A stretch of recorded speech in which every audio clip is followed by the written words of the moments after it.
And when you start lying to other people, pretty soon you'll be lying to yourself about something. Ludwin says, thank you, Andre and Derek. Listening to things like don't stop and keep going is very helpful because the journey has had me with super victories and really bad downs. Without this support/accountability, I would not keep going. I'm learning to keep myself accountable. And originally, I was not scared of coming up with money.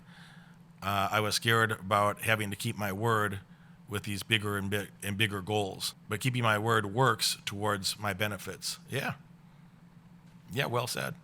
I mean, the main reason to keep your word is to keep your word to yourself. The main reason I don't lie to other people is not because I'm such a nice guy all the time. I don't pretend to be some saintly person. Civilization being what it is, it really pays to, have good allies, have strong relationships, you got to keep your word. You gotta keep your word to people that you care about. And when you start lying to other people, pretty soon you'll be lying to yourself about something. And when you start lying to yourself, then your outcomes are really shit. When you start lying to yourself, then it's really shit. Don't put yourself in that spot. You don't want to be in that. Don't do that to yourself. Pretty soon the rabbit don't even trust you. Pretty soon the dog is disrespecting you. Dog listens to some people in the house, but not you. So it literally is for your benefit. It truly is for your benefit. You're not doing that because, Jesus is watching or something else. And if you're a religious person, that's fine.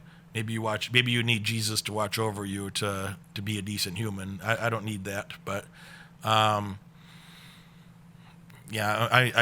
it's very important that you don't start lying to others. You can't lie to the people around you because pretty soon you'll be lying to yourself. And if you lie to them, they can't trust you. And if you lie to yourself, you can't trust you. And now you're really in a downward spiral to a bad place. So don't let that happen to yourself. Inan says, Derek, how do you respond when someone is talking with me about a friend of mine? Is it wise to tell them not to do it? I tell people, even when it's awkward, if somebody's making a negative comment, even if it's true, if what they're saying is true, I say, I want you to know that, I know that that person's a friend of mine. And even if what they're saying is true, and they know it's true, and I know it's true, then it's hard to defend somebody against something that might not be pleasant, but happens to be true. But I tell somebody early on if they have a negative communication about somebody that I know or somebody that I like, somebody that I like particularly. So that's I know that person and I like that person. And that usually it sets the tone that I'd rather say that you're kind of saying that to the new person, or you're saying to that person that's with you at that moment. It's okay to say things that are factually true, but don't take it to a place where you're insulting my friend. Don't take it to a place where you're saying something untrue or unnecessarily mean or nasty about my friend. So I hope that makes some sense. And that, that's the type of thing. Why don't you bring up that topic in one of our future get-togethers in person? That'd be a good topic to discuss with the group, because we could spend an hour going through examples of that. I think it'd probably be very useful for others. So if you're with us, it'd be a good thing to bring that up, and we could have a chat about it. Be happy to. Tim says, hey, Derek, the weekly webinars have literally become a university lecture for me. It's amazing how I changed in these years and how crucial it is to listen and be with the right people over and over and over again in order to be successful. Thanks a lot for your incredible work and commitment to hosting these webinars for over 2 years now, bringing so many amazing guests like Andre and making it crystal clear every single week how important discipline is. Looking forward to seeing you soon. What up, Tim? See you tomorrow evening. Looking forward to that as well. Yeah, man. I appreciate the nice words. The discipline part. Something that people like to poke at me about is, Derek, they still make this comment, but it's not even fair anymore. Derek, you're fat. Derek, you're fat. And they say, how can you talk about discipline when you're so overweight?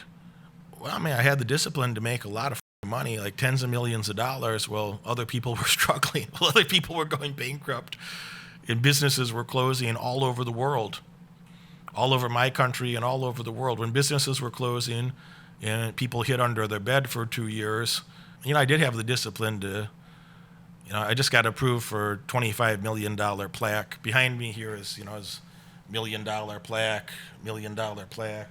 Over there's a $10 million one. I just got approved for, an acknowledgement from ClickFunnels that, we had a $25 million plaque coming. So, I started a business. First dollar of revenue was in late October 2019, so about 34 months ago. And it took us about, 33 months to go from 0 to 25 million. In addition, I made a lot of money in the stock market. I made about that same amount of money in the stock market of, over 10 million in stocks. Made a lot of money in real estate. So, when other people were doing not much, when other people were crying and scared and, stuck watching the propaganda media news, I made, over 40 million new dollars. So that's after expenses. That's like, added that to my net worth. That's not revenue. It's added an extra 40 million to my net worth. So, did I gain some weight during? Yeah, I did. I got fat. I got up to about 31% body fat. And right now, a few days ago, I weighed in on Thursday or Friday. I was at 19.2%. So I went from over 31. I forget, maybe it was 31.4 or 6. I have it on some paperwork. I don't know the number. I went from 30-something% to 19.2 at the moment. And, pretty soon I'll be down lower and lower. Yeah, I don't know, I got my first martial arts belt. I got good foundations there. I got a lot to learn from those people. I only started that 9 months ago. But in terms of when I get focused on something, anything that I ever focused on in my life, if I was focused on money, I got a lot of money. When I focused on education, I went to the #1 school, did a great job there. I focused on growing any business I've been involved in. I did a fantastic job. Right now, I've been focused on fitness more. My diet's still not great. My diet's very mediocre, and I'm still getting great results. And and I'll make that a little bit better over time. Like I said, and we'll put 2 or 3 wins on the board every day, and things are going to turn out great. I was living on my coach's living room on a mattress. I ended up just bouncing at a bar. I'd been a cop. I quit my job, and Derek Moneyberg presents 10 Commandments of Wealth. Took the gamble on myself to become a successful professional fighter and make it to the UFC or Pride, and at the time. And am I making a sacrifice right now, or am I just investing in a better future? So it's easier for me to make those decisions when I think about it. Is like, oh, yeah, absolutely. And now that you mention it, having to actually really process and think about it, I think that word sacrifice is kind of like, I believe it's the word that the ones at the top kind of use to make everyone else feel better about it. Because when you're at the top, now you realize that was an investment. Was everything just golden and easy and handed to you, or do you have a little struggle yourself along the way? No. Yeah, in 2013 and 2015, I was living out of my car, full time, and I was too proud to ask for help. Like, how ridiculous is that? You're living out of your car and you think you know it all.